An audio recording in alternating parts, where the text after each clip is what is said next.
It's read at youtube.com. There's a report this evening of an increase in the number of boys being put into forced labor. The report comes as Jamaica continues to grapple with cases of human trafficking.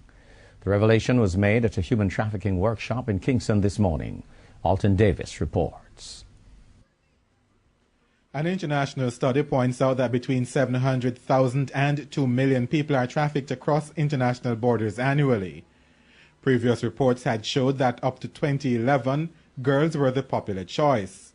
Orain Bailey of the Border Security and Control Unit in the Ministry of National Security says various reports have depicted Jamaica as a source, transit and destination country for trafficked women and children. But according to Mr. Bailey, there's recently been a noticeable change in the previous trend. Specifically on the conditions of forced prostitution and forced labor. In recent times, we have witnessed an increase in the number of victims rescued locally, and in addition, there has been a marked divergence from early discerned trends where, as it is now, males have been found in some bonded labor conditions up to 2011. He argues that due to the widespread nature of human trafficking, Jamaica has had to sign and ratify international treaties in a bid to put a dent in the criminal practice. Mr. Bailey, who was representing Permanent Secretary in the Ministry of National Security Diane McIntosh, says the workshop has come at a time when there is an increase in victims rescued by the security forces. But he did not provide figures to support that information.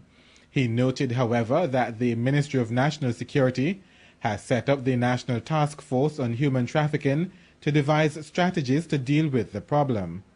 The core emphasis of the task force includes the prevention of human trafficking through public education, the protection of victims, and the prosecution of traffickers.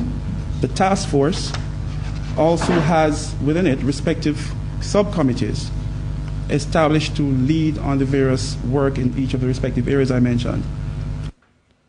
The latest technical skills training on human trafficking began this morning with funding from the International Organization for Migration and the U.S. State Department.